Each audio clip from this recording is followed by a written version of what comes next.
Les invisibles. Juin 2020. Ma vie bascule du jour au lendemain dans une maladie neurologique, rare, qui n'a de poétique que le nom. Le syndrome du mal de débarquement. Les symptômes qu'elle m'amène vivent en colocation avec moi, 7 jours sur 7, 24 heures sur 24, et ne prennent jamais leur week-end. Je n'ai donc pas la place pour un autre combat. Du moins, c'est ce que je crois.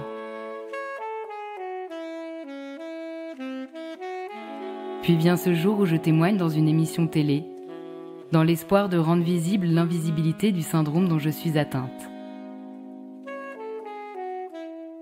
À peine sortie du plateau, forte de cette expérience et encore dans mes talons rouges, une évidence s'installe. Je n'en resterai pas là. Dans le train du retour, je rejoins à la fois ma maison et mon nouveau combat. Offrir un espace de parole au travers d'un podcast aux personnes qui composent, bien souvent en silence, avec des maladies invisibles et avec les regards de société qui ne croient que ce qu'elles voient. Deux réalités plus souvent subies que choisies. Aujourd'hui, loin de mes talons rouges et au plus proche de l'engagement, l'évidence s'étend. C'est à l'invisible au pluriel que je vous invite. Ceux qui dans la chair, l'esprit et les sociétés se vivent, sans pour autant faire de bruit. Si comme le dit Antoine de Saint-Exupéry, l'essentiel est invisible pour les yeux, ici, on compte bien le faire entendre. Bonne écoute. On ne va pas guérir un cancer avec des carottes. Ça fait du bien de l'entendre, parce que de nos jours, on peut se sentir responsable de ne pas guérir alors même que l'on boit du jus de céleri tous les matins. L'Ayurveda est le plus ancien système de santé traditionnel au monde et considère que l'on est toutes et tous uniques. On ne peut donc pas manger la même chose que ses voisins, voisines et avoir les mêmes résultats. Le fameux 5 fruits et légumes par jour nécessite donc une réflexion plus individualisée. Tiphaine, nutritionniste spécialisée en Ayurveda, l'a bien compris.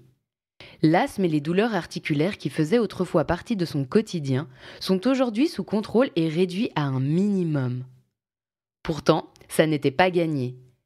Né prématuré à 1,2 kg avec des problèmes cardiaques, respiratoires, puis un prédiabète diagnostiqué à l'âge de 8 ans, sa santé a toujours été délicate.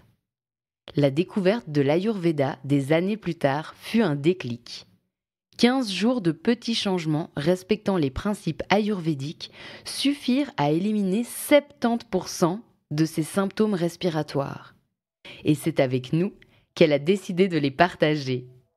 On ne se sentirait pas un peu privilégié ? Hello Tiphaine ! Salut Tamara. Comment est-ce que tu vas aujourd'hui ? Eh ben écoute, ça va super bien. On est juste à la fin du printemps, donc le printemps c'est mon temps préféré. Donc je suis super contente. Et toi Tamara, comment ça va ? Écoute, ça va. C'est un peu chargé émotionnellement cet épisode parce que je pense que c'est le dernier que j'enregistre avant d'accoucher et avant toute la période postpartum. Donc en gros, là on est le 12 juin et je pense qu'avant janvier 2024, je vais pas en enregistrer d'autres. En tout cas, il y a des grandes chances. Et ça veut pas dire qu'il y a pas d'épisodes qui vont sortir tout au long, parce que voilà, il y en a déjà qui sont enregistrés. Mais c'est le dernier en tout cas que j'enregistre pendant cette période. Donc voilà, c'est un petit deuil de quelques mois de pas rencontrer des gens derrière le micro, mais c'est pour vivre une autre aventure. Et aujourd'hui, on enregistre un épisode qui est inédit, comme c'était le cas dans l'épisode 15 du podcast, car tu es une personne qui accompagne les personnes en situation de maladie chronique, ou en tout cas, ça t'arrive. Et est-ce que tu peux nous dire en qualité de quoi tu accompagnes les personnes malades ? Alors, eh bien moi je suis nutritionniste spécialisée en Ayurveda. Ça veut dire que j'accompagne les personnes, d'ailleurs aussi bien les personnes en bonne santé, entre guillemets, que les personnes qui vivent avec une pathologie. Je les accompagne à améliorer leur qualité de vie grâce à l'alimentation, et pas n'importe quelle alimentation. C'est-à-dire qu'on ne va pas compter les calories, on ne compte pas les vitamines, etc. On suit les principes de l'Ayurveda dans l'alimentation et l'hygiène de vie pour se sentir mieux, pour vivre mieux Et dans le cas d'une maladie chronique, ce que ça permet, c'est d'une part de ne pas aggraver sa maladie quand on en a une, par une hygiène de vie qui ne conviendrait pas ou par des aliments qui ne conviendraient pas. Et ça permet aussi d'améliorer en ajoutant, j'aime pas trop utiliser le mot rituel, mais en tout cas certaines routines dans la vie quotidienne pour soulager des symptômes. Voilà. Et du coup, l'Ayurveda, c'est quoi? Parce que moi, depuis des années, je vois massage ayurvédique, rituel ayurvédique, mais ça m'a jamais parlé avant de te rencontrer. Hein. Donc vraiment, je ne voyais pas de quoi on parlait à ce moment-là. Donc, est-ce que tu pourrais nous dire ce que c'est l'Ayurveda en quelques lignes? Alors, l'Ayurveda, c'est considéré comme le plus ancien système de santé traditionnel au monde. Alors, on trouve des traces de l'Ayurveda qui datent d'il y a plus de 5000 ans. Mais je dirais, moi, que l'Ayurveda est sans âge et universel parce qu'en fait, suivre les lois de l'Ayurveda, c'est rien d'autre que de suivre les lois universelles de la nature. La spécificité vraiment de l'Ayurveda, c'est de considérer qu'on est tous uniques. Et parce qu'on est tous uniques, on va pas tous manger la même chose, on va pas tous vivre de la même façon. Donc, dans cette médecine, il y a toute une partie préventive. Et donc, c'est cette partie-là que j'utilise quand des personnes viennent me voir en me disant juste « Oh, je me sens un peu fatiguée en ce moment, j'ai besoin de me remettre sur les rails ». Donc ça va servir en préventif. Et il y a aussi toute une partie curative où on peut utiliser des plantes, on peut utiliser des traitements purgatifs. Alors les traitements purgatifs, ça fait pas partie de mon attirail. Moi, c'est vraiment centré sur la nutrition et l'hygiène de vie. Mais vraiment, le point formidable de l'Ayurveda, c'est de se dire... on est tous différents. Donc, 3 produits laitiers par jour, 5 fruits et légumes par jour, etc. Ça fait pas loi dans cette médecine. Ça dépend de qui, en quelles circonstances, en quelle saison. Qu'est-ce que je vis en ce moment qui fait que ce que je prends d'habitude, ça me convient peut-être pas aujourd'hui. Qu'est-ce qui fait que ma sœur et moi, pourtant on se ressemble beaucoup, on est de la même famille, on a le même sang, eh bien elle peut manger tout et n'importe quoi sans prendre un gramme, et puis moi, dès que je mange une feuille de salade, je le sens arriver. Voilà. Ouais, je trouve hyper intéressant cette perspective-là de l'unicité, parce que je trouve qu'aujourd'hui, au niveau alimentaire, il y a plein de choses qui sont en essor et il y a un côté très positif. Hein. On s'est rendu compte évidemment de l'importance et de la place de l'intestin et tout ce que ça générait au final aussi comme maladie chronique, un intestin qui fonctionne mal. Mais on est aussi arrivé à un stade où il y a tellement de régimes alimentaires différents, le régime cétogène, la chrononutrition, les jeûnes, un peu tout ça. Et puis souvent, quand on va par exemple s'y intéresser, lire un livre là-dessus, aller sur un forum, discuter sur les réseaux sociaux, il y a cette chose un peu pour moi qui peut m'embêter, où on perd cette unicité. C'est-à-dire qu'il faudrait qu'on mange tous de cette manière parce que ça a aidé quelqu'un pour une situation, donc il faudrait tous que ce soit transversal. Et puis en fait, on se rend compte, moi aussi en ayant une pathologie non seulement neurologique mais intestinale, qu'en réalité, c'est pas si simple. Puis le 5 fruits et légumes par jour, en tout cas le 5 fruits, pour moi, c'est catastrophique. Les fruits, ça se digère pas si facilement, alors que pour d'autres, mais c'est plein de vitamines, il faut absolument manger cru, Et en fait, cet aspect que tu parles vraiment, qui est très individuel, ça me parle beaucoup et je pense que ça peut parler à beaucoup de personnes qui ont différents symptômes parce que on vit pas du tout avec des choses qui sont similaires et puis comme tu dis, des fois c'est aussi en fonction des situations de la vie et des saisons. Tout à fait. Tout à fait. Ouais. Ok, donc trop chouette. Donc comme tu disais, toi t'es nutritionniste spécialisée en Ayurveda. Qu'est-ce qui t'a donné envie de te former dans cette médecine traditionnelle indienne qui, je crois pas, est si connue que ça en réalité? C'est vrai. Alors, ce qui m'a amenée à l'Ayurveda, eh bien, c'est la maladie. Bon, alors moi, il faut dire que je suis née grande prématurée, je pesais 1,2 kg à la naissance, je suis née à 7 mois, j'ai failli mourir, voilà. Je suis née avec des problèmes cardiaques, pulmonaires. J'ai toujours eu une santé un peu vacillante dans mon enfance. J'ai toujours eu beaucoup de problèmes respiratoires avec beaucoup de mucus, on a dit à un moment que j'avais des allergies, mais on trouvait pas quoi, etc. Et puis, bon, bah voilà, quoi, j'ai poursuivi mon chemin. À l'âge de 8 ans, on m'a trouvé un prédiabète, donc j'ai suivi un régime, c'est parti, et j'ai pu continuer une vie comme tous les enfants. Et puis, ce qui s'est passé, c'est que mes problèmes respiratoires que j'avais depuis l'enfance se sont poursuivis jusqu'à peu près mes 28-30 ans. Et puis là, on m'a diagnostiqué un asthme. Bon, ça m'a pas immensément perturbée, hein. J'ai eu mon bronchodilatateur, voilà, comme beaucoup de gens. J'ai continué à vivre comme avant.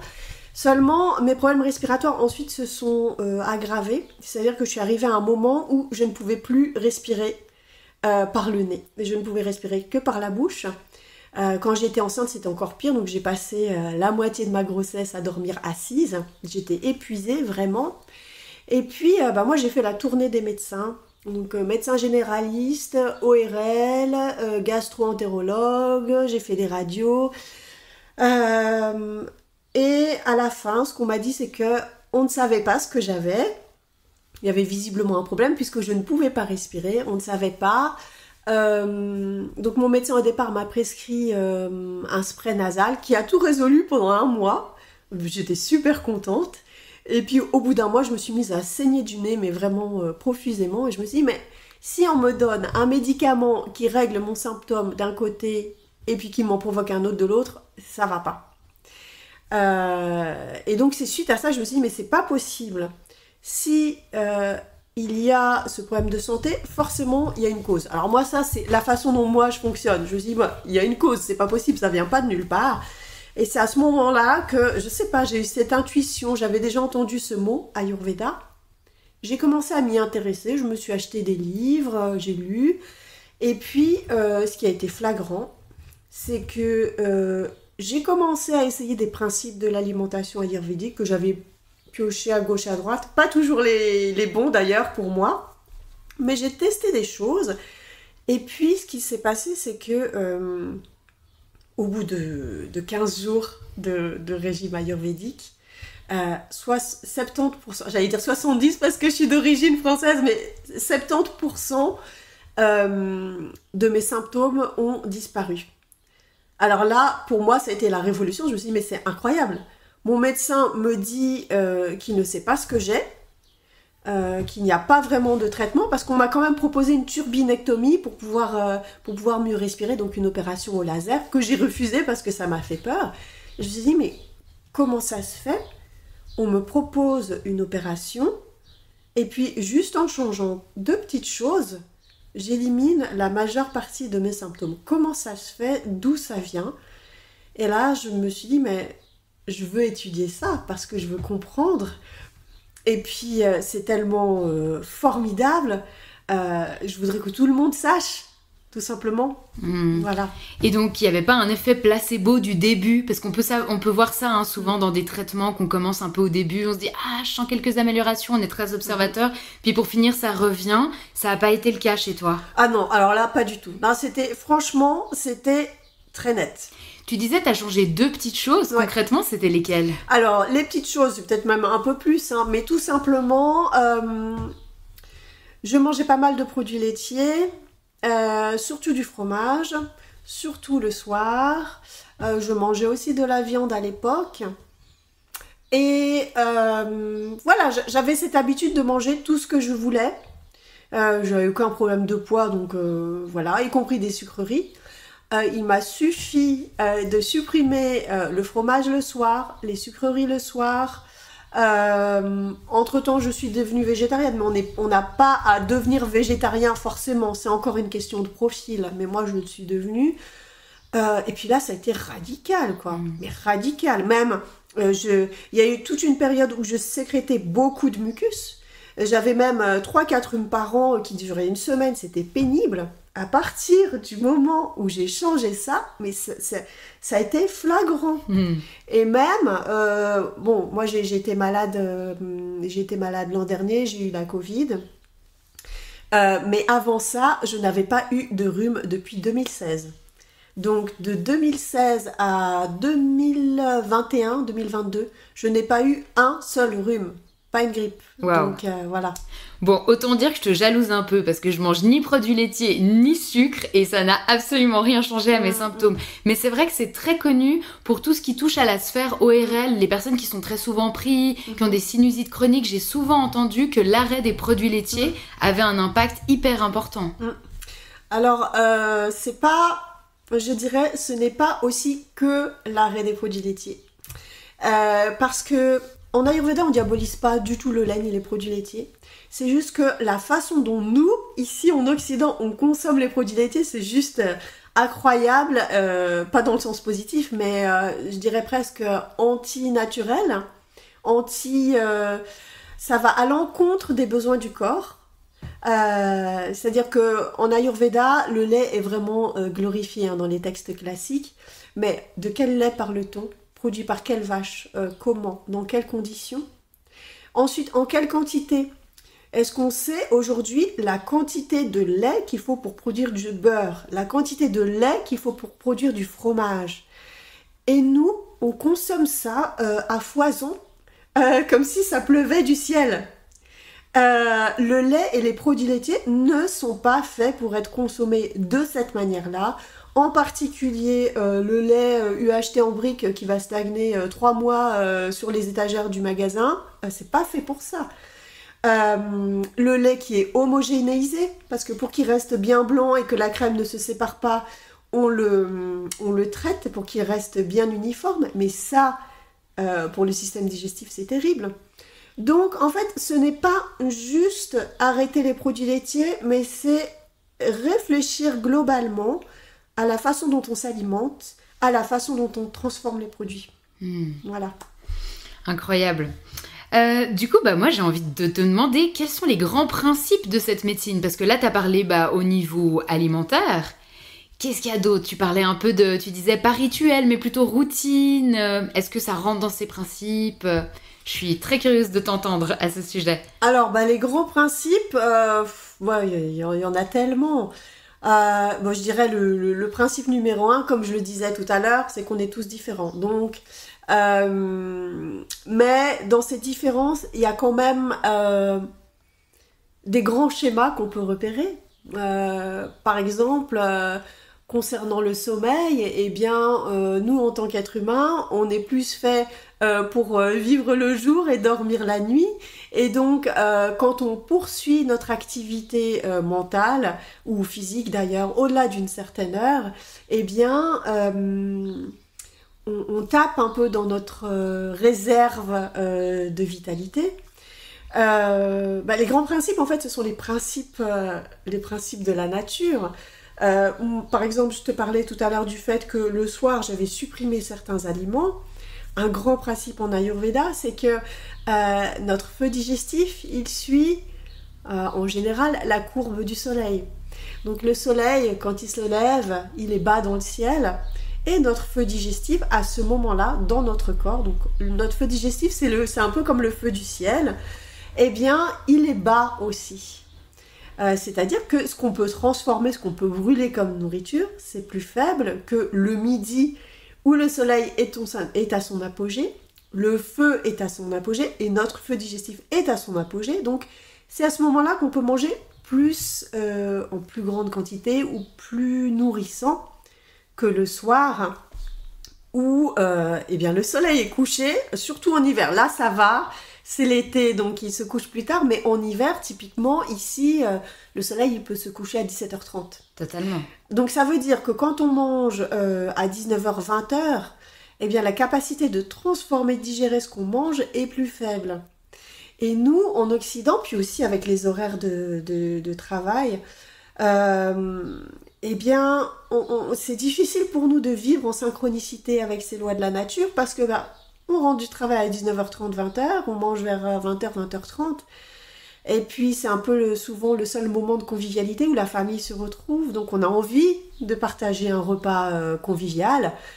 Et la difficulté, c'est que ça va à rebours, justement, de ces lois de la nature. Donc, je dirais le principe majeur, c'est de vivre en accord, en harmonie avec la nature, parce que quand on vit en harmonie avec la nature, on vit en harmonie avec sa nature. Voilà. Et du coup, toi, tu fais comment? Parce que t'as une famille, donc t'as un conjoint et un fils. Le soir, est-ce qu'il y a pas justement ce moment de tabler avec beaucoup de nourriture? Est-ce que c'est plutôt le matin que vous vous retrouvez ou à midi pour ça? Alors, aussi bien mon conjoint que moi-même, on est indépendants. On est tous les deux thérapeutes. Donc, on organise un peu nos horaires comme on veut. Mais ça, c'est intégré depuis le départ. D'ailleurs, mon conjoint, il en a assez. Mon fils, il en a assez aussi. Mon fils, dès l'âge de 4 ans, il me parlait de cheveux digestifs, comme je disais. Donc, en fait, ça fait tellement partie de notre vie que c'est instinctif, en fait. Tous, bon, mis à part mon fils, il aime quand même bien manger des frites, même le soir, mais je lui répète. C'est devenu... En fait, ces principes, au départ, ça paraît un peu étranger. Nous, on a envie d'aller manger au restaurant le soir. Mais au fur et à mesure qu'on se remet comme ça en lien avec la nature, on se rend bien compte finalement que le corps, à 20h, il n'a pas envie de s'alourdir avec une grosse raclette. Donc, c'est pas forcément... On n'a pas besoin forcément de manger beaucoup pour être convivial. Voilà, on prend la nourriture pas comme un moyen de convivialité, mais on prend la nourriture comme un moyen de nourrir le corps. Et je pense que quand on considère, bon, ça c'est mon point de vue, hein, je dis pas que ça doit être le point de vue, mais tel que je vois les choses, quand on considère que la nourriture c'est un moyen de convivialité, on dévie un peu finalement la nourriture de sa fonction, puisque la fonction première de la nourriture, c'est de nourrir le corps et de lui donner de l'énergie pour vivre. Voilà.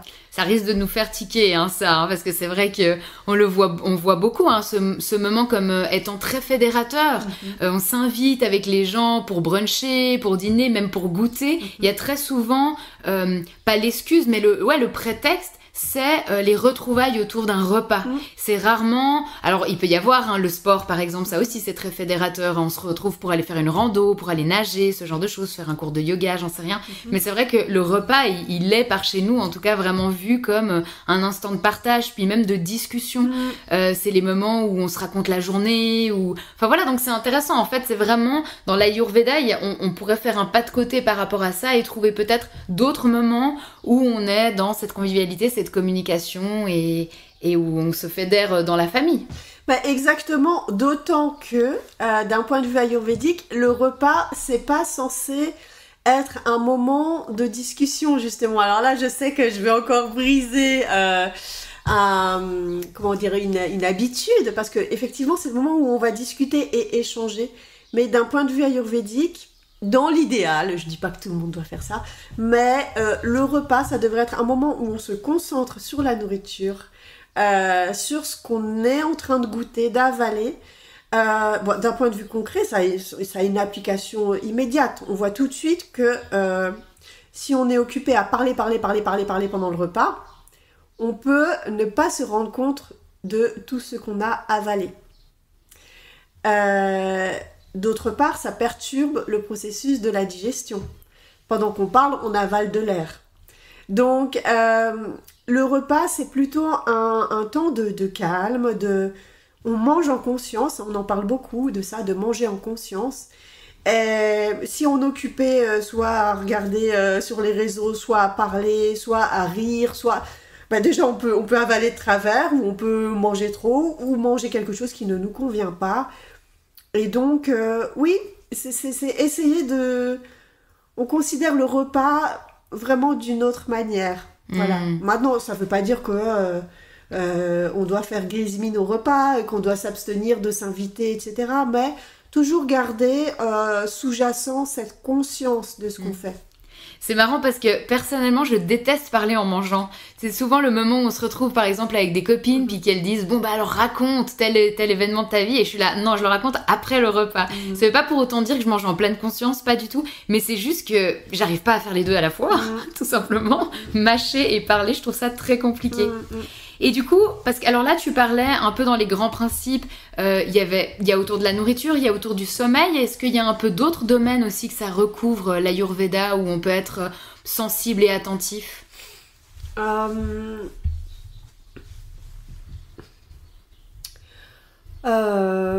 Le style de vie, ça comprend aussi la façon dont on travaille, ce qu'on fait au jour le jour dans notre travail. Ah oui, alors très important, le contrôle des sens. C'est-à-dire que... ah oui, ça c'est très très important. Selon l'Ayurveda, une utilisation excessive de nos sens, ça peut être aussi bien la vue que l'ouïe, l'odorat, le goût, le toucher. Ça conduit à une détérioration de la santé. Pour donner des exemples concrets, par exemple, aujourd'hui, on travaille tous sur ordinateur, c'est devenu un indispensable. Alors, à ce sujet, on parle beaucoup de santé mentale, notamment avec les réseaux sociaux, etc. aujourd'hui.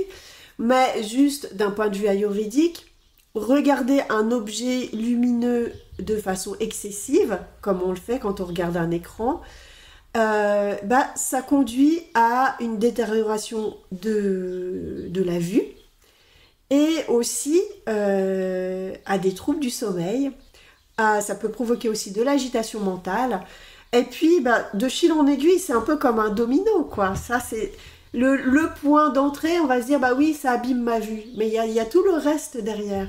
Qu'est-ce que ça fait sur mon sommeil ? Qu'est-ce que ça fait sur mon mental, qui est tout le temps en train de travailler ? Donc, oui, ça, le contrôle des sens, c'est hyper important aussi, avec tout ce qui est la musique qu'on écoute. Alors, bien sûr, ça peut être la musique qui peut être écoutée très forte, mais je dirais, il n'y a pas que ça, parce qu'au quotidien, nos sens sont sursollicités. Vraiment. Et ça, toi qui as fait une retraite, je pense que tu sais ce que ça veut dire avec Vipassana. Cette stimulation des sens, ça engendre du mouvement, de l'agitation dans le mental. Et je pense que tout le monde sait ce que ça donne, l'agitation dans le mental, de la fatigue, ça peut amener de la déprime, etc. Des tas de problèmes peuvent découler de cette surstimulation. Et tu vois, par exemple, il y a beaucoup de personnes qui sont malades chroniques et qui ont une hypersensibilité à la stimulation, à tout ce qui est sensoriel. Et est-ce que tu penses que justement c'est un excès à un moment donné de tout ça, d'avoir sursollicité les sens, qui fait qu'à un moment donné c'est plus possible? Alors, ça peut. Mais ça peut venir d'autres choses aussi. Quand il y a une hypersensibilité comme ça à certains stimuli, on pense tout de suite à une aggravation de Vata, c'est un des 3 doshas. Et cette aggravation, elle peut venir de tas de choses, parce que ça peut être aussi causé par le vieillissement. On sait que les personnes âgées, par exemple, elles tolèrent moins bien le bruit, les odeurs fortes ou ce genre de choses. Et, en fait, ça peut venir de tas de circonstances différentes, mais effectivement, oui, si on stimule trop un sens, effectivement, ça peut causer des troubles et des pathologies sur ce sens-là en particulier.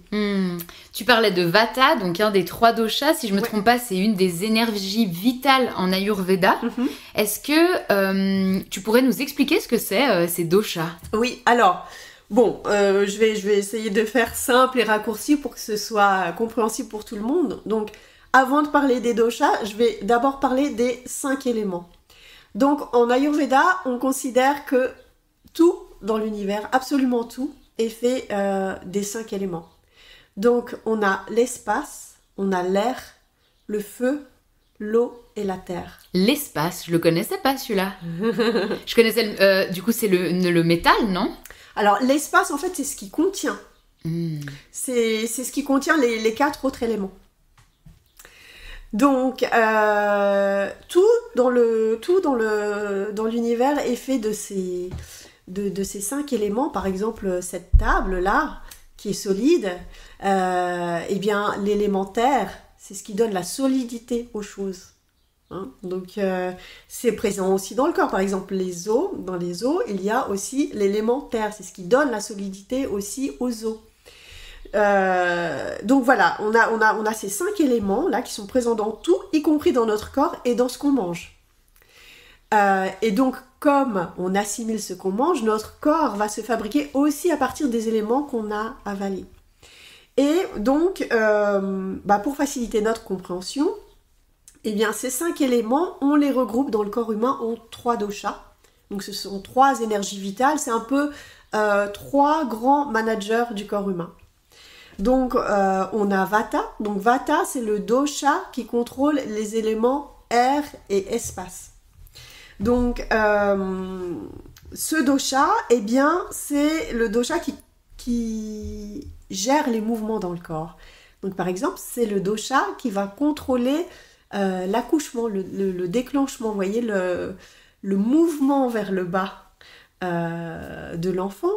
Donc, il gère tous les mouvements, aussi bien le mouvement de l'inspiration, de l'expiration. Mes yeux qui clignent aussi, c'est Vata. Le transit intestinal aussi est géré par Vata. Donc voilà, ça c'est l'air et l'espace. Donc je dis l'air, ça pourrait être le vent, je pourrais dire le vent, le mouvement dans le corps. Le deuxième dosha, c'est Pitta. Alors Pitta, ce dosha contrôle les éléments feu et eau. Donc ce dosha-là, il permet la digestion des aliments. C'est-à-dire qu'il il permet de brûler, de transformer ce qu'on mange pour ensuite pouvoir fabriquer des tissus, etc. Il gère aussi la température du corps humain, les sensations de soif, la sensation de chaleur, etc., etc. Il aide aussi à avoir une bonne vision. Voilà. Et puis on a le troisième dosha. Donc le troisième dosha, c'est Kapha, qui contrôle les éléments eau et terre dans le corps. Donc, eh bien, on sait tous que le corps humain est composé, je ne sais plus, à 80 ou 90% d'eau. Voilà, donc le dosha Kapha, c'est celui qui contrôle donc l'élément eau et terre dans le corps. Et c'est celui qui va donner une bonne résistance au corps, qui va aussi lubrifier les articulations, hein, parce qu'il y a des fluides dans les articulations. Donc voilà, ça ce sont les 3 doshas. Et eh bien, on est tous avec une proportion différente des 5 éléments, donc une proportion différente des doshas. Donc il y a 7 constitutions, peut-être que toi, je sais pas, t'es Vata Pitta, peut-être que moi je suis Vata Kapha, enfin voilà, il y a vraiment des profils très différents. Et de le savoir, qu'est-ce que ça apporte ? Alors, ce que ça apporte, c'est de pouvoir se dire, notamment en prévention, tiens, j'ai ce profil-là, donc d'accord, alors moi par exemple, peut-être que j'ai Vata qui est prégnant dans mon profil. Ça veut dire que je dois être attentive à pas trop avoir de stimulation sensorielle, c'est-à-dire être raisonnable. Je dois être attentive à me nourrir suffisamment. Parce que, par exemple, j'ai peut-être une structure qui est plus délicate qu'une autre personne. Je suis peut-être... Je suis peut-être un peu plus mince qu'une autre personne. Je dois être attentive à avoir suffisamment de sommeil, suffisamment de nourriture nourrissante. Parce que peut-être que si je me nourris de salade et de crudités, eh bien, c'est pas suffisant pour moi. Ça peut être des tas de choses aussi du point de vue de l'hygiène de vie. Ça veut dire que peut-être je suis plus sensible qu'une autre personne, donc je dois être attentive à maintenir mon équilibre intérieur. Et si je suis capable, peut-être que je dois faire attention et éviter de manger beaucoup de produits laitiers, beaucoup de blé ou ce genre de choses. Voilà, donc ça permet d'agir en prévention parce qu'en général, quand on a une pathologie, cet équilibre, il est modifié. Voilà, donc on s'intéresse à d'autres aspects quand il y a une pathologie. Alors, comment l'Ayurveda perçoit la maladie et les pathologies, pour le coup ? Alors, d'un point de vue ayurvédique, quand il y a une pathologie, c'est qu'en général, on s'est éloigné de notre profil originel. C'est-à-dire qu'on est avec une certaine constitution, et tant qu'on maintient à peu près cet équilibre, on est plutôt dans notre zone de vitalité.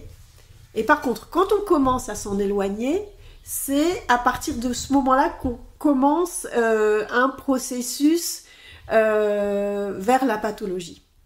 Voilà. Puis je me rappelle plus ta question. Ouais, en fait, moi, du coup, ce que je me demande, par exemple, imaginons j'ai un profil plutôt Vata et qui dirait que ce serait bien que je dors 9 heures par nuit, imaginons, et que j'ai un travail qui peut me permettre de dormir seulement 5 heures par nuit. Oui. Est-ce que le fait de, pendant 5-10 ans, dormir 5 heures par nuit alors que mon profil Vata aurait besoin de 9 heures, fait qu'à un moment donné, je peux me rapprocher quelque part d'une certaine pathologie ? Clairement, oui. Oui, tout à fait. Tout à fait, sachant que, je sais plus quand on en a parlé, tu me demandais des principes cardinaux. Le sommeil fait partie des piliers de la santé selon l'Ayurveda. On a l'alimentation, le sommeil et puis le contrôle des sens. Je crois que je l'ai dit, je me rappelle plus.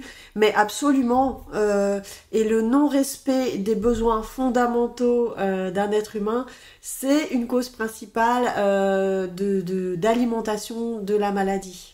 Voilà. C'est là aussi où c'est intéressant parce que de nouveau on essaye souvent d'être un peu tous pareils. Quelqu'un te dit moi j'ai besoin de 9 heures de sommeil. Ah bon, mais il paraît qu'en fait il en faut que 6. Non mais en fait il paraît que c'est bien d'en faire 10. Enfin, tout le monde a son avis puis surtout son besoin en fait, et on se rend compte qu'en réalité il est complètement différent, mais qu'il y a aussi un manque de tolérance des fois à écouter le besoin de chacun et chacune. Et de savoir un peu dans quel profil on est, ça peut aussi quelque part nous déculpabiliser entre guillemets, même si on devrait pas en arriver là, mais se dire genre non mais en fait moi en connaissant mon profil je sais que mon besoin il est là et je peux peut-être aussi plus facilement le nommer face aux autres. Oui, tout à fait. Exactement, ça permet vraiment... Alors ça, c'est intéressant ce que tu dis. Parce que, comme tu sais, je suis asthmatique. Et l'Ayurveda, c'est vraiment ce qui me permet de garder le contrôle sur cette pathologie et de l'empêcher d'évoluer. Et puis, je pourrais même parler d'ailleurs de j'ai eu des problèmes articulaires. Peut-être que je reviendrai dessus tout à l'heure. Ça m'a vraiment sauvée.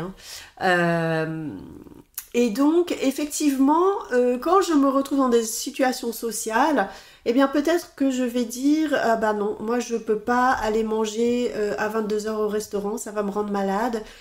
Non, je ne peux pas aller dans un restaurant à raclette le soir, ça va me rendre malade. Et puis, non, je ne mange pas de blé le soir, ça va me rendre malade. Alors, ça paraît comme ça... on m'a déjà dit, mais oh là là, mais qu'est-ce qu'elle est compliquée ta vie, ça doit pas être facile, etc., etc. Mais en fait, c'est pas une complication, c'est vivre en phase avec mes besoins. Et ça me permet d'être affirmative parce que j'ai pu expérimenter dans mon corps. On m'a pas donné des théories, j'ai expérimenté vraiment ce que ça fait de manger une raclette à 22h le soir. J'ai pas dormi, j'étais malade, j'ai fait des crises d'asthme. Et le fait d'expérimenter ça permet d'être droit dans ses bottes. Peut-être que toi tu juges que je fais des chichis avec mon alimentation, je suis casse-pied, etc. Eh bien, ma santé, ça passe d'abord. Donc, le côté social, voilà, ça fait pas bon vivant. Eh bien, ça permet vraiment de se reposer sur un essentiel. Voilà, c'est ça. Ouais, j'aime beaucoup cette idée-là. Après, c'est vrai qu'on sait qu'on vit aussi dans un monde où il y a des choses tellement hyper normées. Justement, finir tard le travail, se retrouver tard pour les repas, ce côté faire la fête tard aussi. Et puis dès qu'on sort un petit peu de cette norme-là, on nous regarde souvent un peu de biais, mais elle, c'est la chieuse, elle prend trop soin d'elle, ce genre de choses. Mais au final... c'est quand même intéressant de se rappeler ça. Est-ce que toi, tu fais quand même des exceptions dans ton quotidien ? Oh oui. Alors oui, j'ai pas... c'est pas parce que je suis nutritionniste que je fais zéro faute. Maintenant, j'essaye toujours que ce soit fait en conscience. Donc... je peux décider un soir que je vais aller au restaurant et que je vais manger un mets dont je sais qu'il ne va pas forcément me faire du bien. mais j'ai conscience à l'avance de ce que ça peut générer. Et donc, j'ai mon bronchodilatateur ou éventuellement, si c'est quelque chose d'acide, un remède ayurvédique pour contrer ça. Mais c'est juste que je ne le fais pas de façon inconsciente, irréfléchie. Voilà. C'est-à-dire que c'est pas parce que je me fais plaisir une fois, que j'ai un petit excès une fois, que je vais faire des excès tous les soirs. C'est vraiment une question de mesure. Moi, je dis pas du tout que à partir d'aujourd'hui, il faut plus rien s'offrir, il ne faut plus se faire plaisir et puis tout contrôler. Pas du tout. C'est simplement évaluer la balance bénéfice-risque et puis faire les choix en conscience. Et puis, par rapport à la manière dont l'Ayurveda perçoit la maladie, je crois que tu m'avais aussi parlé une fois des 6 stades dans la maladie. C'est lesquels, ces stades ? Alors, effectivement, et ça, c'est super intéressant, il faut que je vous raconte mon expérience avec mes douleurs articulaires. Je vais commencer par ça, d'ailleurs. En 2017, j'ai commencé à avoir des douleurs assez fortes au niveau des hanches. D'ailleurs, là, tu me vois assise comme ça. En 2017, c'était plus possible. Faut dire qu'elle est assise sur le coussin d'allaitement, par terre, à même le sol. Pas en lotus, mais bon, voilà, c'est... Pas loin. Je pourrais m'asseoir en lotus à nouveau, parce que je n'ai plus pu le faire pendant 2 ans. Donc en 2017, j'ai commencé à avoir des douleurs articulaires au niveau des hanches et aussi au niveau des mains.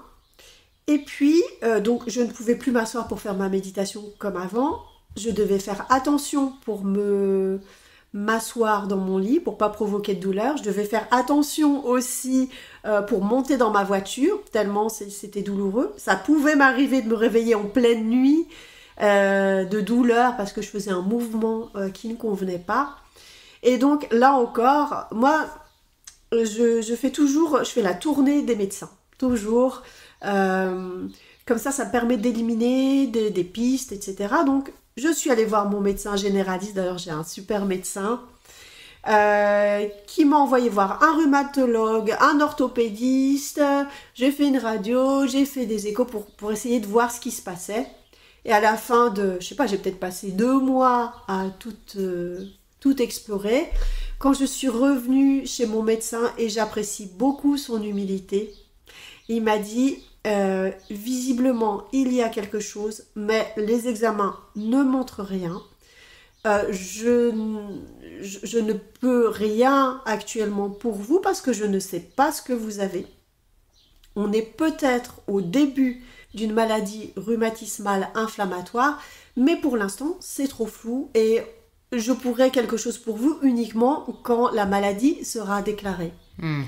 Alors moi j'étudiais déjà l'Ayurveda depuis 3 ans à cette époque-là, donc évidemment mon sang n'a fait qu'un tour parce que j'avais pas l'intention d'attendre que la maladie arrive, évidemment. Ouais, c'est clair, tu pensais prévention pour le coup. Voilà, exactement.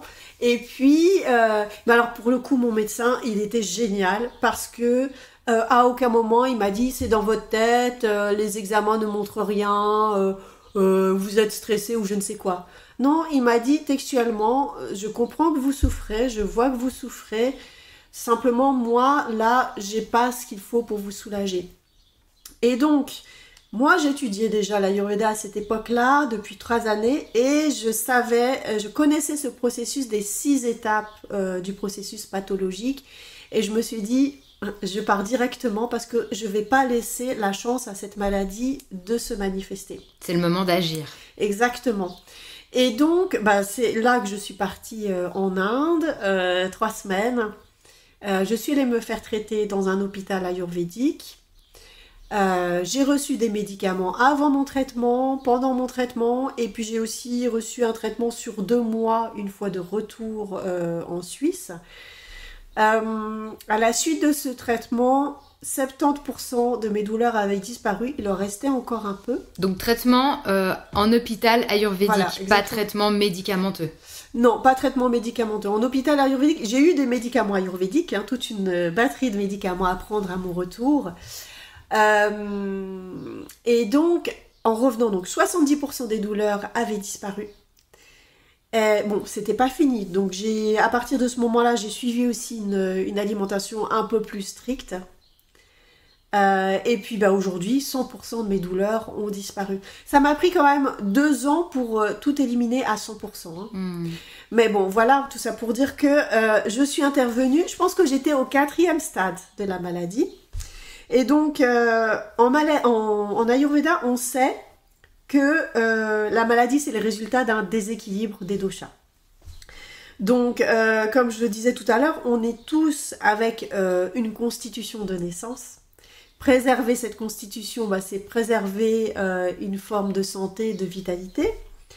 Et puis, s'en éloigner, c'est commencer un processus vers le déséquilibre et potentiellement vers la maladie.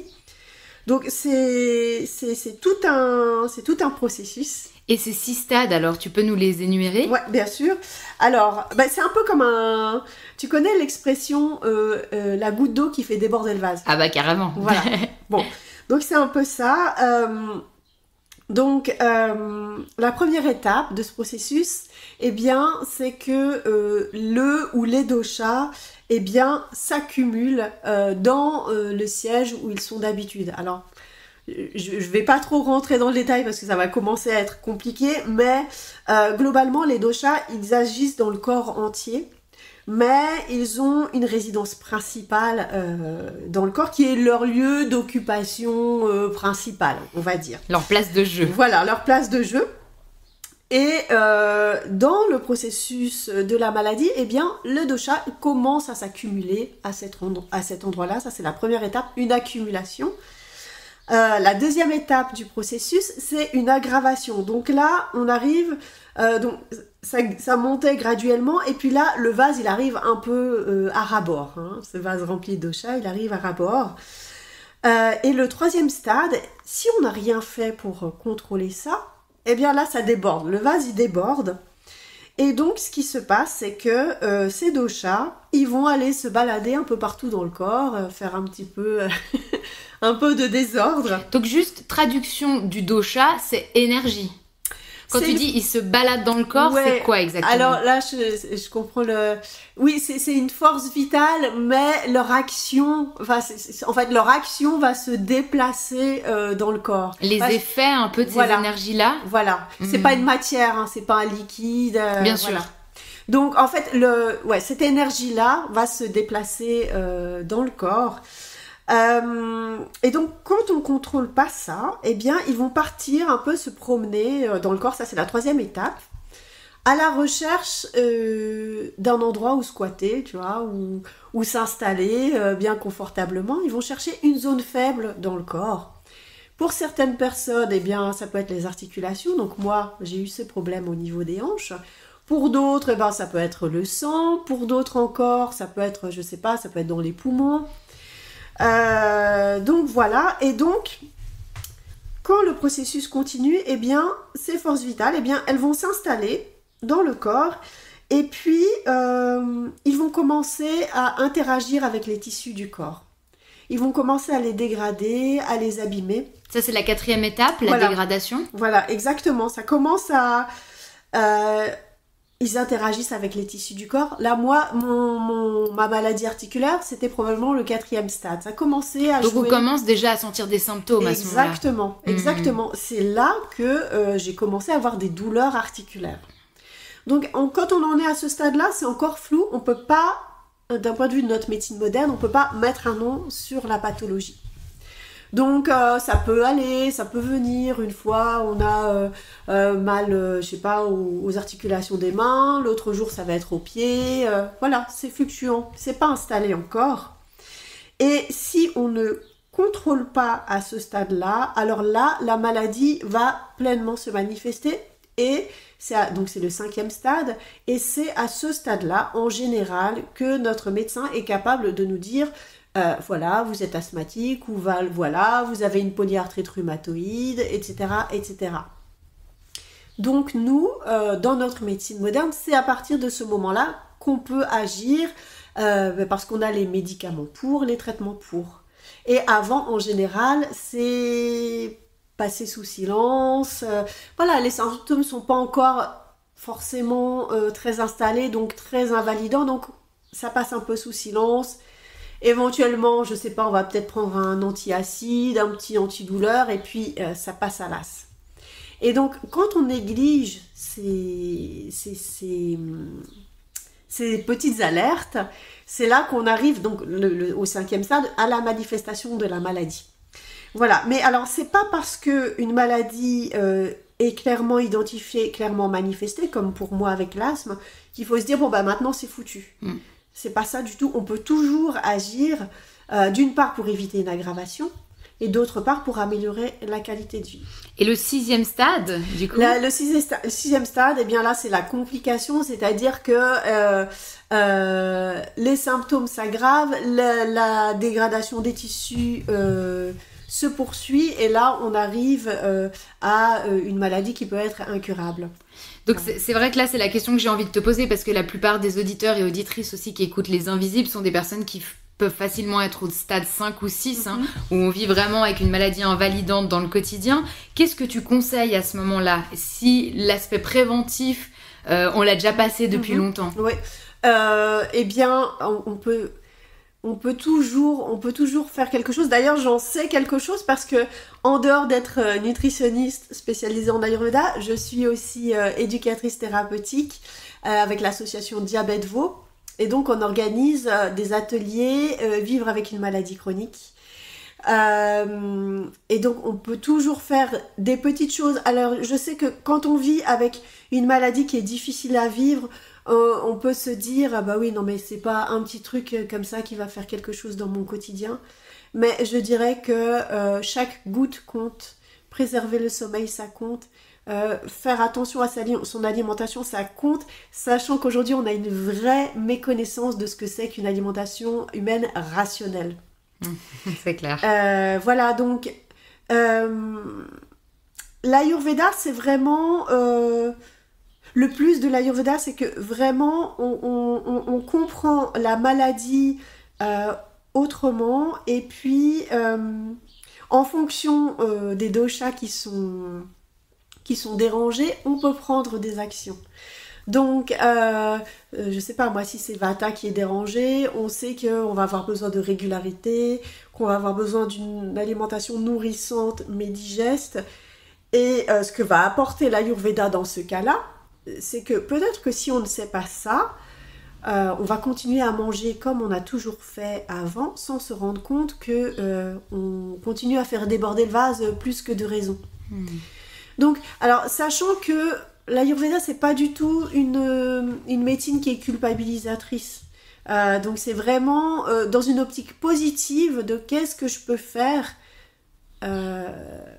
pour améliorer mon bien-être. Voilà. Et d'ailleurs, toi, ça a été un peu ton combat, ça, parce que tu as écrit un livre incroyable qui s'appelle L'art de se nourrir avec l'Ayurveda, qui est un livre vraiment hyper dense. Il est complet en termes d'explications, de recettes. Enfin, moi, je l'ai eu entre mes mains et je l'aime beaucoup. Qu'est-ce qui t'a poussé à écrire ce livre ? Alors, c'est d'abord que, en général, les personnes qui entendent parler d'Ayurveda, elles vont tout de suite entendre parler de Vata, Pitta, Kapha, les doshas, la routine, la dinacharya, enfin des tas de termes un peu compliqués quand on ne connaît pas. Et moi, ce que je voulais transmettre, ce sont des choses qui soient applicables tout de suite par tout le monde.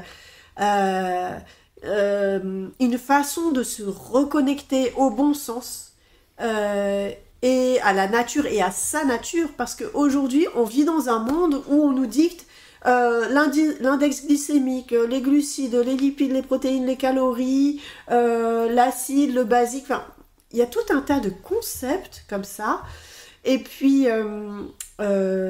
aussi d'un point de vue ayurvédique, on va vous parler de Vata, Pitta, Kapha. L'essentiel, c'est de se mettre à l'écoute, de se reconnecter à, ne serait-ce qu'au cycle du jour. Voilà. Et des saisons, parce que c'est vrai que tu proposes des recettes en fonction des saisons. C'est hyper chouette, ça aussi. C'est très inspirant par rapport aux produits locaux qu'on a à chaque saison. Voilà, exactement. Alors ça fait partie des grands oublis dans notre société. C'est que on parle toujours de d'ailleurs consommer local et de saison parce que c'est mieux pour l'écologie, mais pas que. Quand on mange du concombre toute l'année, en particulier en hiver ou au printemps. Ça génère beaucoup de liquide dans le corps, beaucoup de mucus, ça favorise les petits rhumes, le nez qui coule, etc. Donc ça, c'est hyper important. Donc ce que je voulais vraiment, c'était transmettre à tout le monde de façon accessible des choses simples. Parce que ces choses simples, c'est bête à dire, mais aujourd'hui, on les a complètement oubliées. Voilà. Est-ce que tu serais d'accord de nous partager une de tes recettes, comme par exemple tes délicieux pancakes? On les a déjà fait une dizaine de fois à la maison, tellement ils sont bons et hyper simples à faire, parce qu'il faut dire, il n'y a même pas la pâte à laisser poser. Voilà. Donc c'est tout bête, mais j'ai envie d'un pancake, je mange un pancake. Alors, cette recette-là, je l'ai créée parce que je voulais quelque chose d'un peu de léger pour le petit déjeuner. Et donc, c'est une recette qui est sans gluten, sans produits laitiers. Il n'y a pas d'œuf. Voilà. Donc, c'est vraiment des pancakes qui sont légers comme tout. C'est comme une plume sur l'estomac. Donc, on utilise de la farine de sarrasin, du lait d'amande et de la pomme. J'ai mis quand même un petit peu de levure chimique et puis un tout petit peu de vinaigre de cidre. Personnellement, si je peux me permettre, j'ai remplacé la levure chimique par du bicarbonate de soude et le vinaigre de cidre que je supporte pas bien, je l'ai remplacé par une cuillère de citron. Ah c'est chouette. Voilà, et c'était hyper adapté, voilà. Oh c'est parfait. Donc en fait le principe c'est que on va utiliser on va faire cuire une pomme pour en faire une petite compote. Bon, si vous avez une compote déjà prête, c'est tant mieux. Donc on ajoute, est-ce qu'il faut que je donne le dosage Non, c'est juste voir un peu ce qu'il y avait comme ingrédients dedans, c'est tout simple. Voilà, donc c'est de la pomme, du sarrasin, du lait d'amande, on mixe, on rajoute de l'extrait de vanille, un peu de sucre, et puis on laisse un peu poser, et puis ensuite à la poêle avec un tout petit peu de matière grasse. Il faut juste penser à les laisser tiédir un peu ces pancakes parce que comme il n'y a pas d'œuf, il n'y a pas la même consistance que les pancakes lambda. Donc les laisser reposer, ça permet d'avoir une bonne consistance. Et vraiment, ce que j'aime, c'est que des fois on peut manger des pancakes comme ça et ça nous reste sur l'estomac. C'est pour ceux qui n'ont pas un feu digestif de folie. Et donc ça, ce que ça permet de manger léger et nourrissant. Ouais, et c'est très très très gourmand. Alors du coup, ton livre, on peut se le procurer où? En librairie, partout? Alors il est commandable en ligne partout, sur Fnac, Cultura, enfin toutes les plateformes habituelles. Et puis même si votre libraire indépendant ne l'a pas, c'est toujours possible de le commander. Et puis en ligne, je connais pas le lien par cœur, mais bon. Mais en tout cas sur les plateformes de revente. Voilà, exactement. Super. Partout. Moi j'arrive sur les 2 dernières questions. Tiffane, est-ce que toi t'avais envie de rajouter quelque chose à cette interview? Oui, vous pouvez vraiment, je veux dire que c'est jamais perdu. On peut toujours vraiment faire quelque chose pour son bien-être. Et puis moi-même, parfois, je suis en contact avec des personnes qui sont très malades. Bien sûr, on va pas guérir un cancer avec des carottes. Je suis d'accord. Mais on peut toujours éviter de faire déborder le vase avec des choses qui ne conviennent pas. Donc, n'hésitez pas. Il y a vraiment des choses simples et qui ne coûtent pas d'argent qu'on peut faire pour sa santé. Elle me plaît assez cette nuance parce que c'est vrai que personnellement je suis assez en colère quand je passe dans une librairie et que je vois comment soigner son cancer avec du jus de céleri parce qu'on croirait que c'est vraiment hyper simple et du coup c'est hyper culpabilisant pour ceux qui arrivent pas, mais comme tu dis c'est beaucoup plus nuancé en fait, c'est-à-dire que non, on va pas soigner ça avec des carottes, mais c'est un peu comment ne pas aggraver et c'est cette question de la chronicité au final, c'est comment des fois on navigue avec tout ça mais on peut essayer de temporiser certains symptômes pendant une certaine période. C'est exactement ça, temporiser et maintenir tant bien que mal une qualité de vie. Enfin moi je suis encore asthmatique, j'ai pas guéri mon asthme avec l'Ayurveda, mais par contre ce que je peux dire c'est que j'ai peut-être une crise par mois.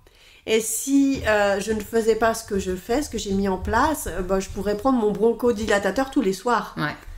Donc ça, je veux dire, d'accord, je ne suis pas guérie de l'asthme, mais c'est quand même précieux. Est-ce qu'on peut te suivre aussi sur les réseaux sociaux? Est-ce qu'on peut avoir des séances individuelles avec toi? Comment ça se passe? Alors, je suis présente sur les réseaux sociaux, sur Instagram et sur Facebook. Alors, mon compte s'appelle Ayurveda Cooking Therapy, parce que j'aime transmettre des recettes. Mon nom, donc, c'est Tiffaine Paonessa. Et oui, je donne des séances individuelles à distance, aussi bien pour les personnes qui veulent simplement améliorer leur bien-être que les personnes qui veulent avoir un peu des guides par rapport à leur pathologie, ce qui est bon pour elles, ce qui est moins bon, etc. etc. Et donc, j'ai une newsletter que j'ai appelée l'Ayurveda Cooking Club, dans lequel vous retrouvez régulièrement une recette et un petit podcast. Ouais, c'est très inspirant. Je vais passer l'avant-dernière question parce que le message à faire passer aux personnes qui vivent avec une maladie, tu l'as déjà fait passer et très très bien. Alors, quel est le super pouvoir de l'Ayurveda? Le super pouvoir pour moi, c'est vraiment de nous reconnecter à l'univers, parce qu'on vit à une époque, je dirais, qui entretient une déconnexion avec la nature. C'est-à-dire qu'on ne dit plus aux gens manger des céréales, des légumes et des fruits, on va dire aux gens manger tant de calories, tant de points et puis tant d'indice glycémique. L'Ayurveda nous reconnecte avec le bon sens. Et ça paraît un peu bateau comme ça, mais je peux vous assurer que tous, pour la plupart, ce bon sens, ce sens de la nature, que peut-être avaient encore nos grands-parents, pour beaucoup, on l'a perdu. Voilà. C'est comme si ça nous reliait à quelque chose de plus intuitif, j'ai l'impression. Exactement, plus intuitif. Bien que de temps en temps, notre intuition, mon intuition, si elle me dit de manger une pizza à 21h, elle est peut-être un peu déviée. Mais oui, il y a une question d'intuition, de ressentir de quoi mon corps a besoin en ce moment. Ok, je me sens fatiguée, mais cette fatigue, est-ce qu'elle est liée au fait que j'ai trop mangé ou au fait que je n'ai pas assez mangé? Est-ce qu'elle est liée au fait que c'est l'été, il fait très chaud, il fait très sec et mon corps est appauvri? Qu'est-ce que je fais en été quand mon corps justement est affaibli par cette chaleur? Est-ce que je vais aller faire un trail sous le soleil ou est-ce que je vais me mettre à l'ombre d'une forêt et boire de l'eau fraîche et me reposer? Est-ce que je vais aller manger des lasagnes dans un restaurant ou est-ce que je vais me dire j'ai besoin de manger quelque chose qui me rafraîchisse et qui soit léger? Je te remercie vraiment pour tous ces partages et enseignements. Et je suis contente du coup de clore un peu, entre guillemets, justement, ces enregistrements d'interviews avant les quelques mois à venir avec un si beau témoignage. Merci à toi, c'était un vrai plaisir. Je suis très très contente de partager ça. Merci.